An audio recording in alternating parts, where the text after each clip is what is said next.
Yeah, fair, fair. I remember after Mom passed, I played FTL for a long time, and it's a permutable game, but not as permutable as I played it.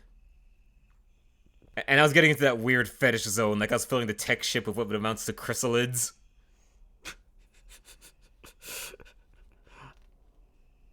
It was a good ass time. It was a good ass time. It occurs to me at some point in my life I should probably talk about this movie. Yeah, yeah. There's what is the? Is it just a sign? Is it a sign that if you win a roguelike game, that it just means that you're going through something? That's a great question. That's a great question. Like, that is this just the Esua genre? What did it mean, you, dear listener, like beat Returnal, I guess? If you beat Returnal, what were you going through? It's like you beat a hybrid first-person shooter bullet hell. Talk to me. What was his name? What was his name? What happened? What did he do? We're safe here. We're safe here. We're forming a music-based paradise where you can recover from whatever you're running from. Scored by Blue Oyster Cult, I guess. So, yeah, yeah. Now, this week in the world, while we were cartwheeling through it, having various adventures. We're talking. Oh, that music-based paradise, the one from the thing that we're actually talking about in this episode, not not how Don't Fear the Reaper was just that recurring like motif in Returnal. I cannot fucking focus. It's the human condition, and if it helps you, it's very funny. I get a little bit too much out of those moments. So, don't sweat the Reaper on that one. But yeah, we watched One Piece Film Red because we wanted to, and you know what? I could use a little positive karma from...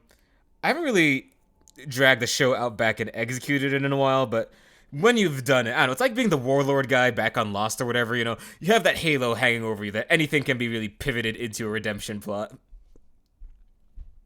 Yeah, are we still like kind of what would you call it? Like filling our cup after, sort of like dumping all of its steaming contents out onto 2.5D.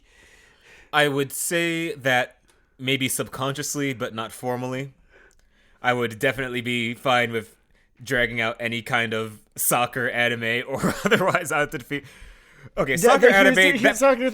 What's there to say? What's there to fucking say? There's no. Well, there's 10 minutes of me laughing, which is, there's 10 minutes of laughing, and there's maybe a little bit of bands to be had about it, but I don't know you can fill an episode with that.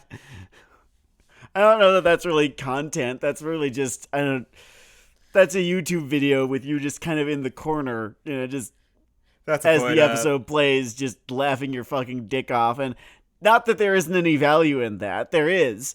There totally is. There is value to be had in laughing your fucking dick off about soccer anime on YouTube or Twitch or something. Man. But they're like, I don't know that. One day I'm going to edit a supercut of all the fucking hyena laughs we've driven out of this. And by all, I mean like 4 episodes worth, because who has the fucking time? You think I'm going back to fucking handshakers to pull all those out? We'd have to like fucking train an AI, and I don't want to fucking do that. That's just, no, I'm not that guy. I'm not going to, and I refuse to be that guy. We're not doing that. Yeah. There is. These hours and days have limits. Man, AI. Oh no! Don't go down that rabbit hole. We're not gonna. That's. I'm not doing it today. We're talking about Uda today. Yeah, so we're talking about Uda from One Piece Film Red, which is also a kind of a Shanks side film. Something I need to get better at with these One Piece episodes, I'm gonna try to fucking do it more this round, is I'm going to actually explain what things are, because not everybody does this. Yeah. Oh man, you should do that. I'm gonna keep doing is just finding weird edits of We Are, like the one with like the Donald Duck voice. I watched that right before we started recording. That's very helpful. Okay, so I'm out to my Wikipedia voice now. "We Are" is the most popular and first of the One Piece theme songs.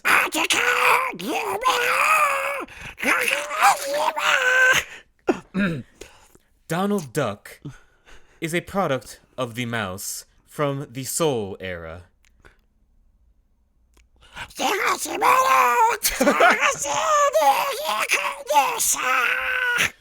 Chain smoking is a common behavior among the highly stressed and common amidst the business class. I feel like I'm not even properly crediting. God, what's the name of the fucking YouTuber who did this? Because not only does he do it in a perfect fucking Donald Duck voice, he does it in perfect Japanese. He hits the notes. What a hero. That is fascinating, and a nice segue into the fact that the sort of gimmick of this particular One Piece film. Okay, first off, just general context setting. Silas, action shonen YouTuber. Gotta credit him.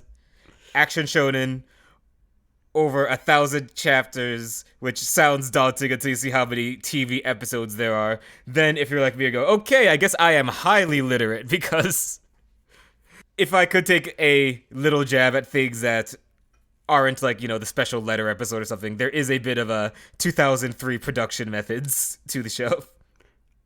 Yeah, every now and again. But I heard, and on my end, I heard Weird Al challenge me. Just, if you had one chance, just sit on your lazy butt and watch TV.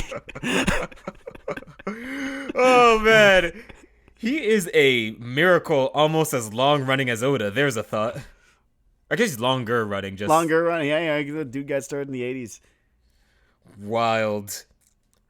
Man, I think my favorite New Generation Al is The Dust Has Settled. I know the original song is Pain, but as far as song parodies go, you repurpose it, you add meaning, it changes the context. Party in the CIA is so fucking funny. Party in the CIA is really fucking funny. Go ahead. It's don't download this song for me, but go ahead. That was great. That was a great turn.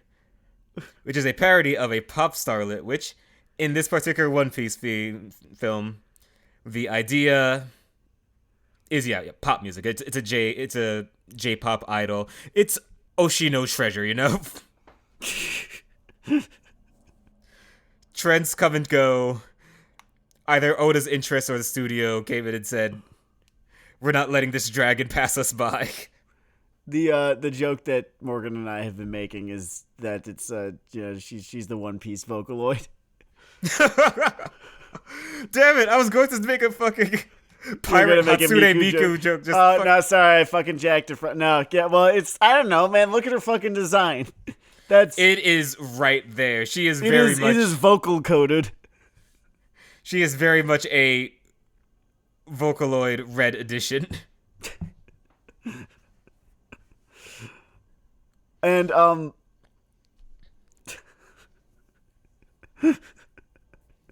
so I'm just enjoying human life. Yeah, maybe it's important to do that, perhaps, but maybe it's time to take this somewhat seriously. So this movie takes place in sort of the weird canon liminal space that so many of the movie the movie versions or the movie adaptations of long running shonen anime do, where it kind of seems to be right before Wano and right after Wano at the same time. Oh, and also it's also mid Whole Cake Island. Yeah. Well, yeah. No.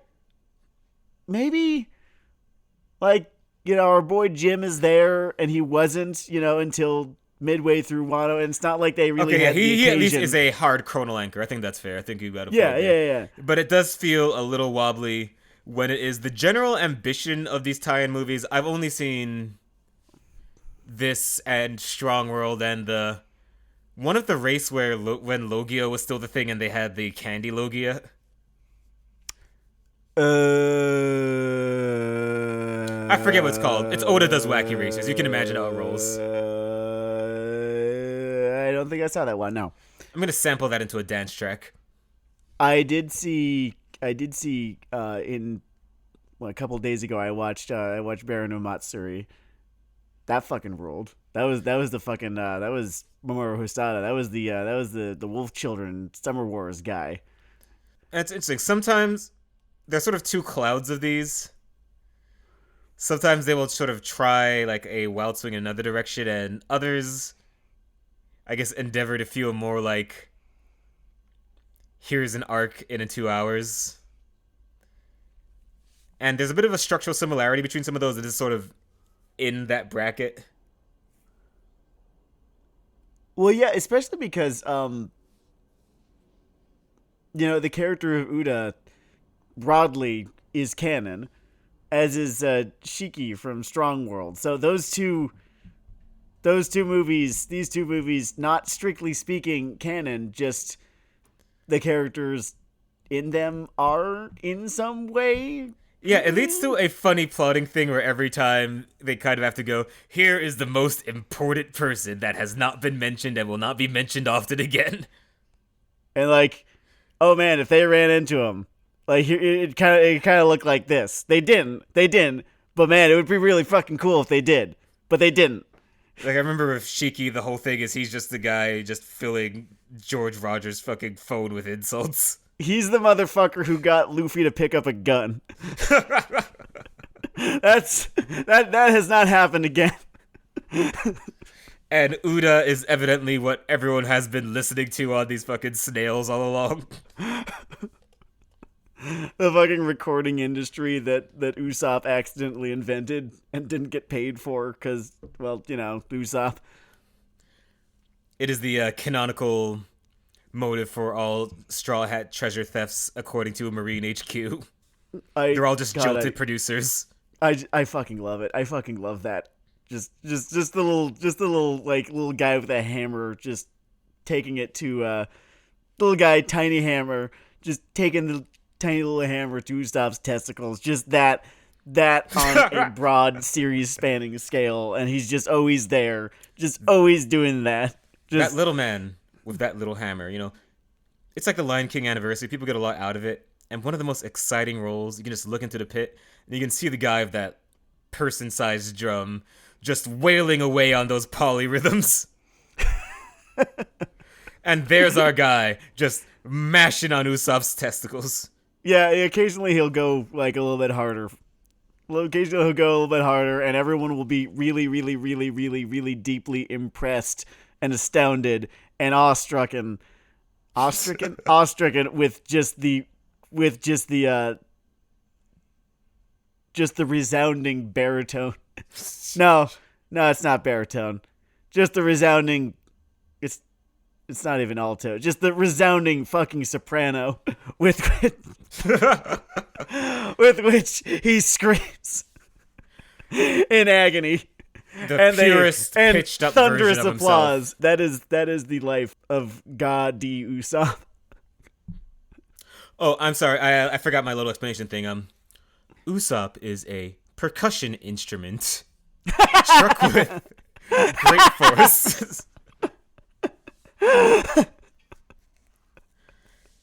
That is on this fictional high fantasy pirate crew. There is no more skilled Usopp player than the One Piece universe. He is so virtuosic. There's like no one's ever gonna come close. The only one who comes close in terms of their chops at playing the Usopp is Usopp himself. There's a bit of a meta version of that because with all the, music-based gimmicks in this, he is the one that gets stuck with the Kiss costume for about a quarter of this. God. Oh man, it's just like how do you find a way to look more ridiculous than the guy dressed up as literal 70s Elvis? It is really hard to live down the Gene Simmons seat. Yeah, no, man, it's do they not know over there? I guess they don't know. You know, it occurs to me that I've forgotten a core element of the modern review. What's that? Oh, do we have to like talk about if we like this or not? At some point, it behooves us to say, you know, this is good, this is trash. You enjoy this. It's step dancing on your testicles. It's a live reading of like your older brother being beaten in a basement or something. You know, where's that fall for you? Oh yeah, it's like good. It's good. Like when Shank shows up towards the end, I didn't think too much of it. I don't really think too much of these things in terms of quality, really, because you know they're not canon. They don't really mean much in the grand scheme of things. Yeah, I thought it was pretty fun. I think there is a lot more of it than there probably needs to be. Yeah, it's maybe a little bit long. We keep getting dragged back into the wrestling pit, and maybe it's just a permanent part of my brain. Like maybe there's no amount of therapy that will chokeslam my mind. But it is addicted to this thing with anybody who is even potentially tangentially nearby, or has placed above 50th on a fan poll, has to get their shit in. Oh, every 10 minutes. Like Katakuri showing up at the 3/4 point. Not just that, but like even the people who are sort of more core involved. You know, there's some act happening. They have to get their action frame in with the shout outs, with the camera focus on your person who you bought the action figure for. Oh, I see. So it's like the Azure Lane problem. Just like, you know, here's your waifu who you gasha'd, and you know, very much a version of that. I should avoid. Personally, I gotta avoid using Azure Lane references because of a pending lawsuit based on the horrible shit I said about everyone involved in making Azure Lane. Somewhere between a defamation thing and just one of those like safety, do not come within 500 feet of me kind of lawsuits. Like a restraining order. They're done with my shit. So it was okay. The thing that was kind of funny about it to me, and kind of fun in a way too, is at the level of those stakes, I said it to you live, and it's kind of my impression of the film. Structurally, emotionally, etc., it feels very much like the not the filler, but the background sequences to a theme park ride. Oh yeah, exactly. And you know the sort of music video that begins the film with the lead single New Genesis. Very good song. I do listen to it sometimes. That's like the cue. Like remember, like, yeah, you are definitely on a moving walkway when that plays. Oh, absolutely. Like is the Universal Studios Spider-Man ride still extant? Like that hasn't been sunsetted yet, right? Like that's still there. That's a good question. It is such a hype time. If it still exists and you are in Florida for whatever reason, hopefully you don't need an abortion anytime soon, I recommend you check that out before it's sunsetted. So the problem I always had with it is that the line was never long enough, and I always went into the ride. Just the 2 or 3 times that I've been on that ride, it just has been during a slower day. So I have no idea what the fuck's happening. and you know, I'm just in this like this Daily Bugle news pod thing, and I'm getting attacked by, oh god, who are you people? Why is there a she venom now? Oh my god, I wasn't reading comics like in the 90s, this part of the 90s that this seems to be drawing from, or this part of the early 2000s. Oh yeah, it's right in the middle of that Maximum Carnage business, right? Sure.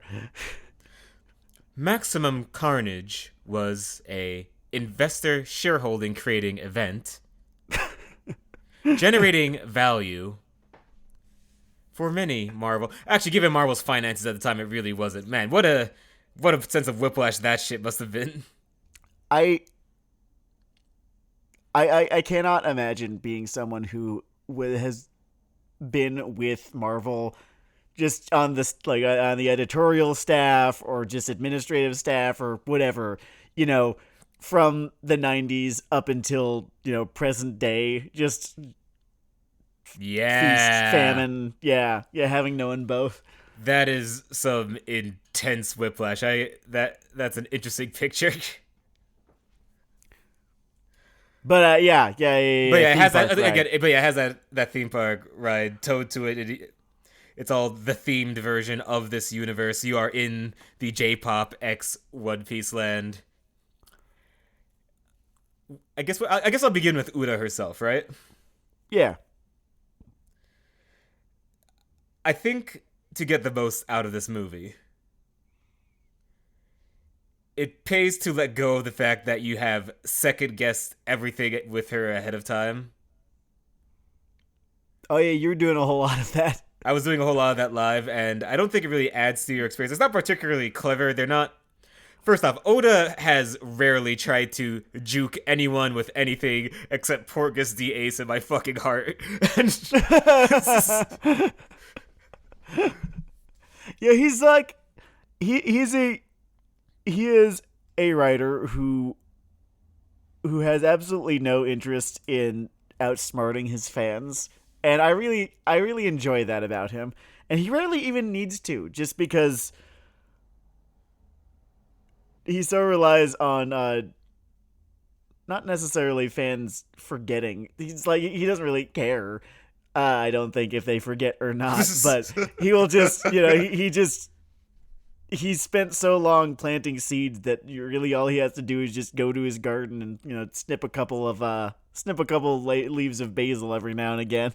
I think there's also a smart creative mentality thing here, and this is me projecting, but I think are you allowed to positively project? I know it's a bad negative review thing, but you can positively project, right? That's a thing. Yeah. What are you talking about? So, when it comes to the scope of One Piece, in a lot of work, well, most good work, a lot of trash doesn't do this, but one thing you are sort of doing the whole time is kind of teaching people how to read you. And he seems to have some awareness that he has been teaching us how to read Oda for over 1,000 chapters. Yeah, that's a good point. I think there are some of us that could see a character design and project an arc out like a fucking AI at this point. Okay, so we'll see how good people are/are not at doing that, right? Because I get recommended articles on just my Google feed or whatever, Oh man, talking about Shanks's evil twin as though his existence has already been confirmed. As though this is just a fact, and it has always been a fact, and we are treating it like it is a fact. It brings to mind the very speculative nature of sports writing in terms of what is a kind of headline, just a new basketball messiah here, former football messiah now worthless, that whole kind of arc. Oh no, more just the absolutely fucking useless sort of Phillies predicted to sign player X and predicted by some fucking sports writer on Twitter who has absolutely no fucking idea about what the goings on at the Phillies front office, some shit like that. That shit is wild. It's kind of funny that Mets acquire Vladimir Guerrero Jr. in 3-team blockbuster trade proposal. And proposal, again, the proposal has been made by some fucking dumbass. That shit. It just kind of reminds me of however much I love wrestling. It has one of the worst media ecosystems in terms of somehow combining sports news and that TMZ shit. I think media has one of the worst media ecosystems. But when it comes to what you're talking about originally with the sports thing, and the actually just going back to the Shanks evil twin thing, because we can get back to the root here, damn it. But with the Shanks evil twin thing, it's a very funny time to be alive. I know it has a lot of negative social consequences that we may all be dying, but comedically, I really am entertained by the maximum confidence, minimum comprehension thing that is everywhere. I'm not mystified by its presence. really. I'm not mystified. Like we've devalued education so much, spent so much time villainizing people who just want to help and lionizing just awful fucking grifters. Like, yeah, why shouldn't people be so fucking confident in their own ignorance? That's heroic. Yep. Do you know what keeps me healthy? Do you know why I eat a bit cleaner, barely drink, throw the weight around? Gooning? Is it gooning? When I'm done gooning, do you know what else motivates me? After that Like secondary gooning gooning. So after I am... Okay. Alright, so now that we're over that fucking joke, at a third wave of gooning, what really motivates me... Well, when you realize, really, fuck, it's 6 a.m. I've been up all night with this. What really motivates me is getting off of like one of those dating apps and then going to a different one and then starting the gooning again. At that one time, I swear to God.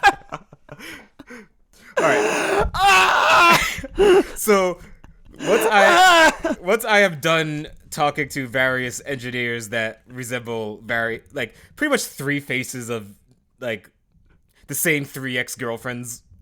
Kill me! Help! I need help! You need to let me out so I can die. I'm not kidding. But once I have done with that, what motivates me? The original joke I was going to get to, other than all the good. Okay, fuck. Once we are. Okay, so other than all the dating shit. Please, he's gonna put me back and then I'm gonna have to keep living. I don't want to anymore. Make it stop. I'm ready for it to end. Alright, so once the looper version of me has been sent from the past to kill me in the present so that I stop the fucking apps. Let's stop with the fucking apps. What drives me is I look at this era. I look at all these things, right? Yeah. Whatever it is, whatever it's called, I need to see the Fallout version of this decade. Like the people making the things riffing on this shit 50 years from now. I need that. That's just going to be fucking Oh, you want to read the history books? Oh, more than the history books. I need the pastiches. Your Fallouts, your Mazels, whatever. Everything that is your Mad Men. Yeah, that would rule. Dude, that actually that's gonna rule like quite a bit. The period novels about contemporary grifters, I don't give a shit about the novels we put out about it now. But like a guy that's looking back at this in 60 years, they're kind of a history dork. No, like you know that like flick Party Monster, except it's about Mr. Beast. Yeah, I'm ready for it. I'm excited for it. You know what? Yeah. Besides gooning. Yes, yeah, that can be a source of optimism for me. It's going to be fantastic. So, with this Uda character, we're talking a bit about grifters, and she's more of a cult leader. Yeah, she believes her shit. She's more of a cult leader. She's in the middle of this massive concert, which, as far as I could tell, is her... I was going to say her Eras tour, but it is somehow less self-indulgent than a career retrospective by a 33-year-old, but... Better for the planet, too, I bet. Oh yeah. I don't see her. I don't see Uda, like flying a private jet around. I think Uda would have to eat a fruit that just burns coral reefs. Like it doesn't have an attack or a defensive thing. It just burns a coral reef every time. It just burns a coral reef. Like every time she flexes, a coral reef just ignites. To keep up with the era's nonsense. And it leads into one joke. I'm glad they lead into it because it's the first thing I thought of. Oh shit, okay. We've got Lady Jepson Swift TS here, right? Who is super into it, who's and who is not about it. Oh, okay. Yeah, who's super I mean, like they had Law just be there because his crewmate Oh my god, Law is the fucking boyfriend at the Eras Tour concert. Which is really fun. Law is the boyfriend, and his fucking like eyes are just leaving, or no, his soul is just leaving him through his eyeballs. He is drifting through deepest, darkest space until this plot comes out. He said, "Oh, thank God, she's trying to kill us all." I'm okay. I'm a little bit unclear. Did Luffy know who she was the entire time, or did he figure it out only upon seeing her in person? I If feel like my it's recall is correct, which it often is not and leads to some hilarious long-term editing things, I'm in the fucking trenches of this show, Sam. But if my memory is decent, he sees her physically, like, oh, hey, buddy. oh yeah, you. Oh yeah, there's like Which, I knew there had to be. I knew there probably wasn't two, like pokeball headed, chicks named Uda. something in this movie that leaves a little variety compared to how a lot of them are set up. Mm-hmm. Because a lot of the time they just have to convince you this person can go toe to toe with Luffy when the chips are down. And this time they just kind of sidestep it with he does not want to beat this particular person halfway to death. Yeah, he's not too about that. He'd rather not. Because you He'd see her really rather not. and you see him, and the entire time you just imagine Zoro behind him saying, "Can we jump her now?" Is it time? Like, because I gotta tell you, I'm not like the biggest fan of Travis Kelce's girlfriend, Luffy. I gotta tell you, as far as I'm concerned, the song's style is someone jerking in front of the microphone for 4 minutes.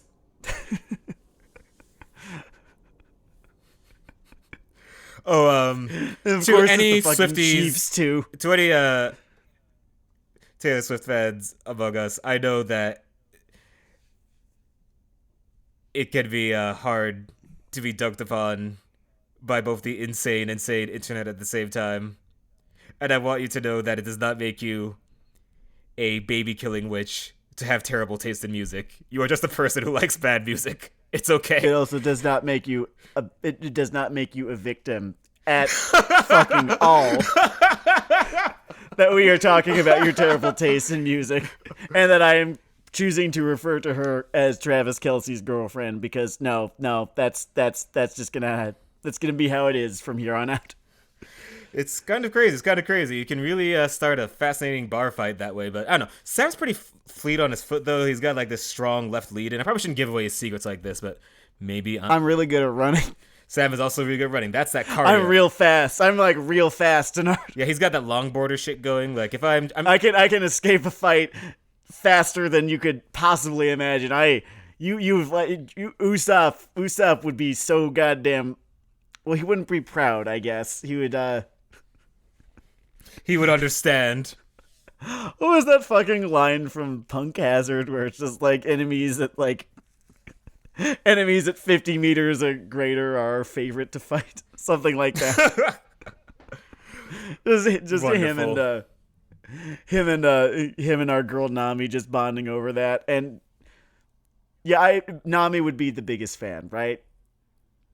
Like Nami demos. is the biggest mentally healthy fan. Sanji is also a pro Uta person. I don't know if he's heard a song. I think he's seen a poster, I guess. Thankfully, just knowing his history, having come up in white supremacist circles, he's not that kind of fan. The kind that kind of existed, pre her being like, stop it with the fucking days, stop it. Knock it, which credit where it's due. Thank you, Travis Kelce's girlfriend, for telling your fucking white supremacist stands that you have no interest in endorsing their platform.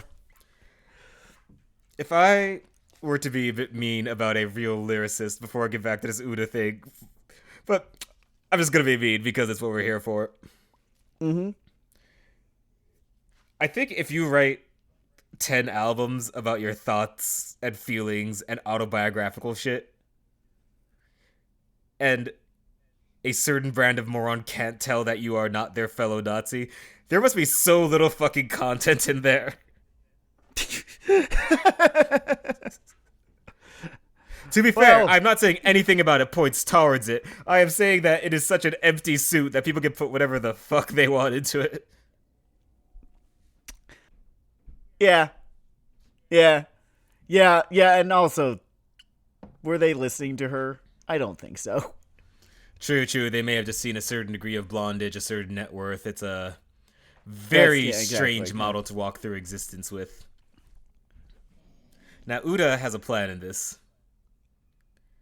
And it's funny. She don't like pirates. She don't like pirates. And her answer to pirates, instead of like, she could probably donate half her money to a coyote who will kill twice as many pirates. But that's a whole thing with certain billionaires and various issues. We run into the Bruce Wayne problem. Like, yes, I know. I fucking know. But what she decides she's going to do is coke.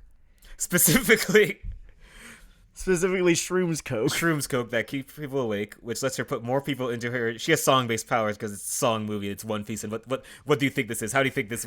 We've been built in the world. It feels like it's Adderall. It feels less like it's coke and more like it's Adderall. Like, I know that, like, she's not super fucking high energy, but she is like full of all of these like weird fucking thoughts that make sense to her because she's been thinking about them for so long. And they don't make any sense, really, when you back up, but because she has been thinking so fucking hard and so fucking long about these thoughts, and because her neurons are just firing at full fucking capacity and have been for the last, several weeks, it feels like she has been taking One Piece Adderall. She's just been abusing One Piece Adderall. It's very possible. That sounds right. She does seem to be in more of a teeth grindy mode than a coke dick mode. God, my last trip to the dentist, Dennard. I'm sure they had opinions. I don't even abuse it. I'm sure they had fucking opinions. They might have had some opinions. But she has a plan that forces me to face well, maybe not hypocrisy, because I wasn't like wild about it, but I wasn't like hideously angry. She takes instrumentality and adds instruments, making it instrumentality. Instrumentality. Yep. And her plan is to make a perfect pop reality, which on the upside does lead to various Yellow Submarine music video shenanigans. If you like One Piece and drugs, and Omatsuri's gonna fucking throw you for a loop, and that watching Z go gently into the sunset would depress you, this is probably your flick. It is, and it's like the only one that you get any shanks out of all of the One Piece flicks. It's just this one. It's the only one where he shows up, which kind of correlates pretty well to just how often he actually shows up in the manga. Yeah, I love him in this. 14 chapters. I have to throw in a bit of a gripe. I don't know why they did it this way. Mm-hmm. But they are very into keeping his crew in sort of their poses from the stills in the comics so far, and they feel barely animated. I don't know why. Oh, just the red-haired? Yeah, the red-haired pirates. Okay, I kind of get what you're saying. I guess they've got a brand. Yeah. They've got a brand. Right, they are the light side half of the pirates of the universe. It's just... I do have to imagine that out of all of the various pirates, out of all of the various candidates in the One Piece universe who have said, without a hint of irony in their voice, "Yar!" at least once in their life, probably Shanks, probably Yasopp, definitely Blackbeard. Those three seem to be the top three candidates. Maybe Ben Beckman, he seems to be like maybe a little bit above it, but I am certain that you can measure how many drinks deep Blackbeard is on a given day in yars per second. But yeah, that's her plan. Almost, okay, so I love Z ha ha ha ha ha, but it almost feels like there was a missed opportunity for his laugh to be yar ha ha ha ha ha. It would be deeply though. It would be deeply entertaining. I don't know. There's a chance he might just be back pocket saving that kind of shit for whatever happens on Emu Island, which I am wondering if it could be some borderline pirate wacky racers kind of shit. What's your booking for Emu, by the way? What's your booking? I feel like I got like him versus Luffy and Shanks. I feel like it's gonna be like a 2-on-1 kind of deal. What's my booking? I mean, he is an unknown. He is a silhouette. What I think would be funny if I were to just throw it on autopilot from here is that there are a lot of entertaining buggy king drum sort of empty suit kind of figures. And I think given how many like heavy hitting hitter pot threads are left available, there's room and it would be cool. You could do other things, so this is just what I would do because I have my own peccadillos. I think it would be amusing for the god of this world to be that kind of figure, just on a grander level and stage. It would be funny. It doesn't feel like that's what they're pointing towards, but it would be really funny. Oh yeah, and also I just have no heavy gravity in how it goes any direction other than. Oh, for sure. Yeah, no, I'm along for the ride. I don't have like a horse in this race necessarily. I whatever. I'm not like trying to glaze here or anything, but I feel like whatever Oda's already come up with, I'm going to enjoy. There is a thing that this movie leans into. With that is, they know why you're here. We're in the late stretch, and Uda has Crocodile and Sanji has to be an endgame fight, though, right? Right? I have what am I basing that? Oh, the Mr. Prince thing. That's a good. Mr. Legacy. Prince. Yeah, no, like it has. They have to. They have to close the loop on Mr. Prince. That would be a good long-term joke. I don't want to. Sometimes when it comes to specific minutia like that, I don't necessarily want to build myself into disappointment if the tea leaves aren't too strong. But that would be an excellent thing. It just seems like you've got the Cross Guild, right? You've got the Cross Guild, and you've got 3 fights. You know, you've got 3 fights. Oh, I do have one called shot, even though I have it for a specific person. Yeah, Usopp will get someone way out of his weight class. Oh yeah, absolutely. Like it's going to be fucking NL or some shit. NL or the Elders. I feel like it's gonna be like him versus the Elders, and there's a long pause. Wondering, like, my God, Soge King. It's we finally found him. He was Usopp this entire time, hiding in plain sight. This movie, there's a fun thing to it. It kind of knows why you're there. Uda's a fun design. Luffy's a great turtle protagonist. It gently pushes both of their face apart to look at Shanks. I guess this movie, they made this one because fans had been whining about, not whining, but fans had been like, hey, how come our boy never shows up in the movies? Yeah, there's some clamoring going on. So Oda was like, okay, yeah, and he wrote a movie for him. Yeah, it's a shame that this and Z were like, this Z and Strong World were the 3 that Oda actually wrote. Don't quote me on that one. He might have just been a consulting, whatever, on those other 2. I know that he wrote this one though. His hand in it was kind of what put Z ahead of the earlier ones I've seen for me. Like some of the other ones have like that Dragon Ball tie-in movie syndrome where it just sort of For sure. I think that the most that they really contribute to One Piece is the soundtrack. Like literally all of those soft kind of nice little heartwarming tracks, literally all of them are from the first one. Oh, I did not know that. Well, good on the sound team for that business. Yeah. And then another thing I learned, Baron no Matsuri, besides being just really fucking good, the I Want to Live song, that was from Baron no Matsuri. I did not know that. That is great. I guess, man, it's kind of nice, I don't know, to be involved in one of these things while they're alive. Like, I love Star Wars so much to the core, genetically and all that, but the main thrust of it was a done deal by the time I got to it. Yeah, exactly. It's I got to see it be re-released in theaters, so I guess kind of I sort of, because I was like 5 years old, I didn't really,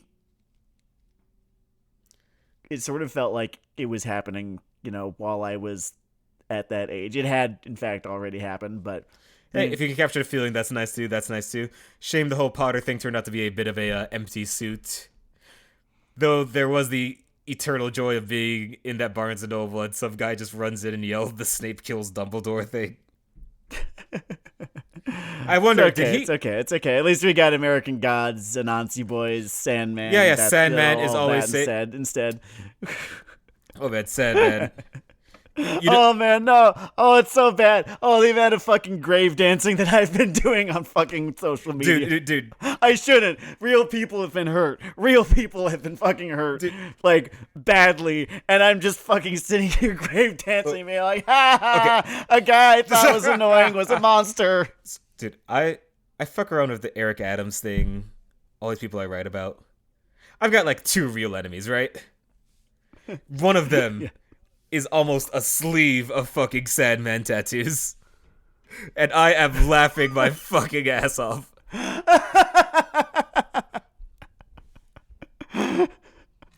Oh, and Oh, you fucked up now. and if that person is listening, Man, so one of my if that person's listening, I don't mean that as a mean joke. I mean that seriously. Eat shit.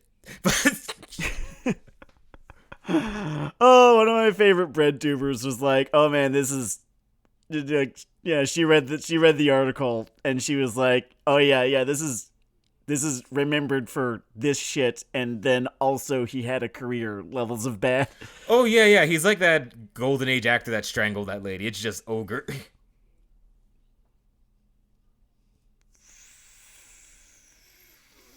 You do not need to recall that right now. It is not important.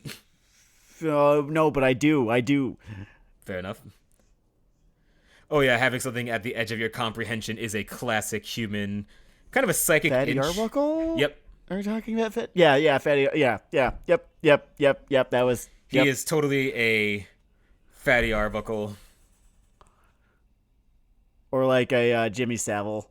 I would compare him like, if you want like a more contemporary example. I'm like, he could have. Oh man, I didn't really like most of the stuff that he ever wrote. And as I said there, I liked a lot of it, which adds a lot to my statement about my one enemy there. But I wonder if in just a historical footprint, if he would have been on like the Osamu Dazai like dividing line of incredibly terrible people of output, if he had just fucking tweeted less, whatever.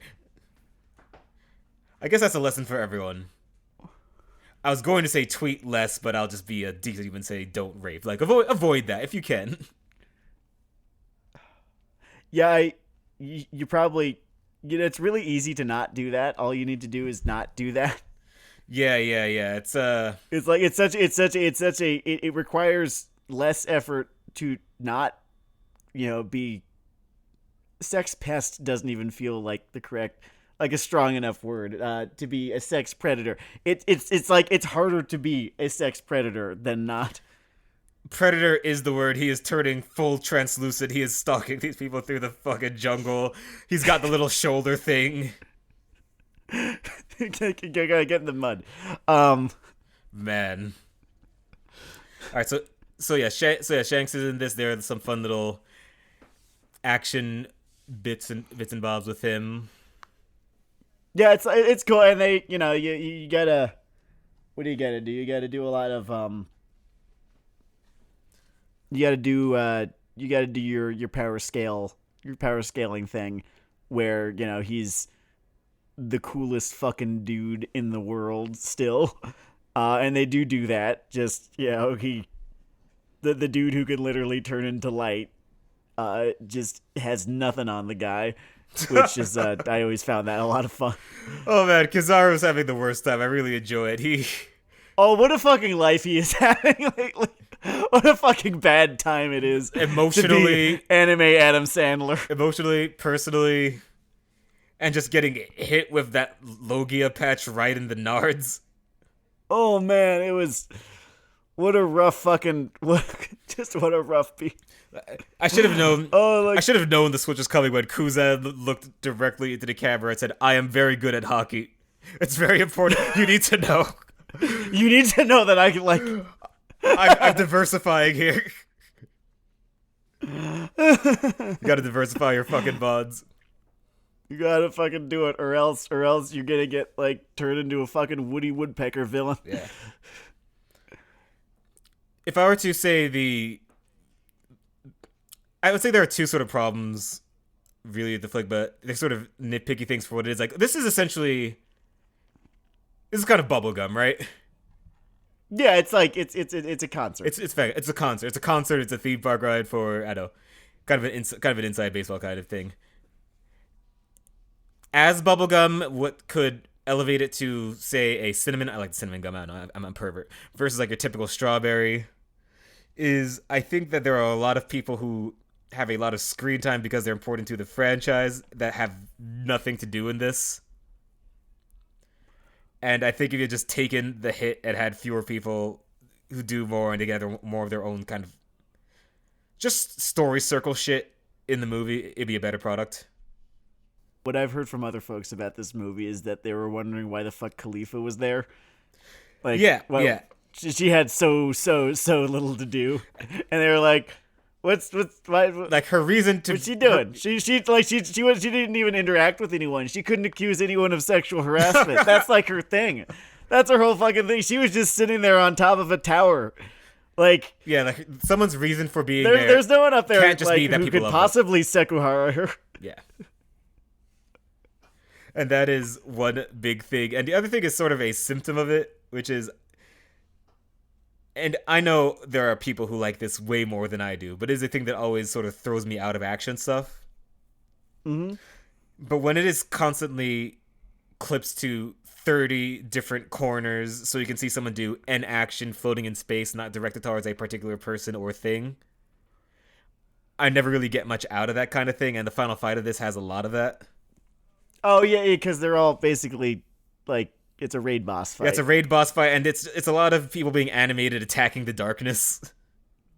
Okay, so you might or might not then enjoy Golden Stampede because there is something of a common theme among the sort of post time skip One Piece movies, which is raid boss fights. Like they kind of end with a raid boss fight. Golden Stampede most egregiously, and honestly this too. Like all three of them pretty egregiously end with a raid boss fight. Just some big fucking dude who either has a devil fruit power that lets him be a big fucking dude, or is a, I don't know, what would you even call Tot Musica? It's not even a dude. It's just a raid boss. It's a raid boss, just a big stand. I mean, I'm not opposed to the concept by default, I suppose. This is even almost a choreography or cinematography or framing problem. But it's... Okay, so you have people just sort of flailing at the mass of, like, possessed concert goers and Marines, right? Which just doesn't have too much... Wait, well, hold on first. Wait. The way in which they beat Tot Musica, right? Where the raid gets split up into two. It does.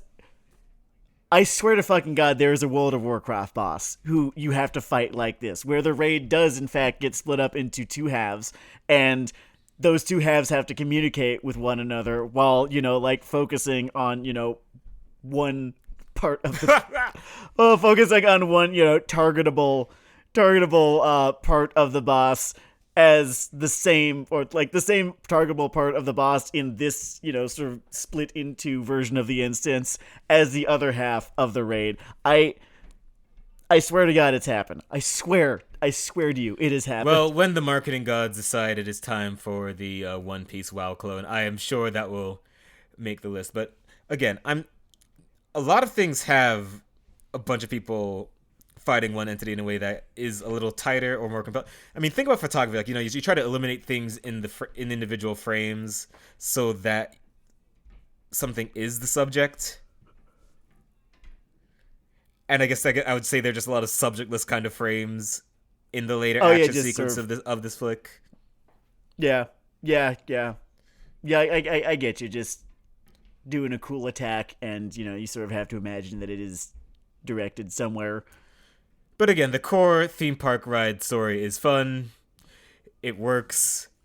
She is almost arcane child levels of doomed. Yeah. Just you look at her, it's just like, oh, Aisha vibes. I just want a better world, and I'll do anything for it. Oh, honey. I will call you. Oh, honey, sweetie baby.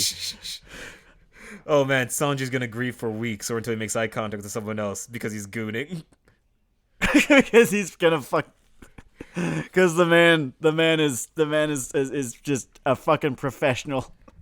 I'm gonna. It okay. So here's the thing. Here's the thing that I thought was interesting about this one, especially given that it's Oda and Oda who wrote it, is that I don't think that I'm really wearing, a particular set of goggles when I say this, but it does sort of seem like the implication was that there was something going on with her and Luffy. I think they at least wanted to draw a bit on that kind of tension, because again, in the conflict between him and her, they are not leading on the idea of, oh man, he's gonna die this time. Yeah, I get that somewhat. It's just it's just sort of breaking from the established. Oh yeah, it kind of flirts away from his default established character. As amusing as it is to imagine Boa Hancock punching through an island in rage somewhere, Which she does every time he gets smacked on, which happens a lot. Like, especially later on in the series, like yeah, he just gets macked and macked and macked and macked on. yeah. Is that her thing? Is she like in the corner? Okay, whatever. No, I don't think she is. I think that's why she's so mad. I don't think she likes it at all. But I just got to fucking Whole Cake Island, in the anime, and just like the first thing fucking Reiju does the second we're introduced to her character is like literally fucking suck his soul out through his mouth. I mean, not soul, Random poison. note- There's a context Random note on and Boa everything, Hancock. but there is also a spit trail, so like it's not as though. Go ahead. Dragon Ball. It's easy to forget how long Dragon Ball was just because Z sort of cast the main shadow of the franchise. Yeah. In terms of like influences on Boa and shit, I had forgotten this. Goku's fucking wife was a karate princess.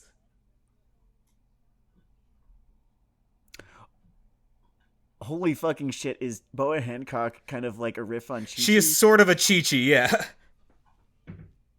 Man, I never thought about that shit. I know that Luffy is a riff on Goku, so that's... Damn, I gotta fucking think about that now. Lines of evolution, right? Yeah. Man. Anyway, One Piece, Film Red. Oh wait, before I cut it off, I should talk about the music, which I just thought was I thought was pretty good on the whole. I liked the lead song. I know, and the only reason I bring it up is that as a half musical, it would be easy to fall flat on its fucking face with this. And it did not, which is good. But yeah, the lead song was very good. The other songs were just fine. Yeah, the other songs were all right, and but yeah, One Piece, Film Red, pretty good. Excellent banter, Sam. Oh, thank you. I, just when I don't have much of substance to talk about, then I just that is who I become. Oh yeah, you're in for a strange time whenever I'm sort of the one pushing the little information card along.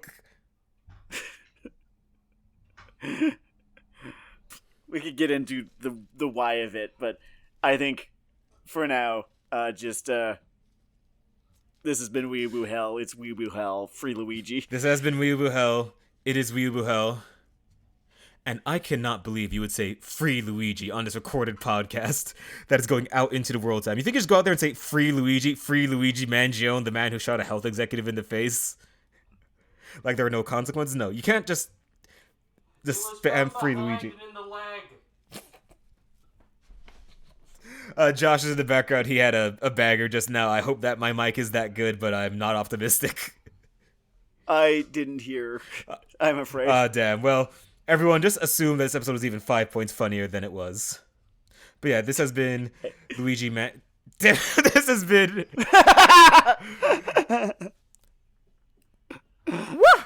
All right. Peace out, party people.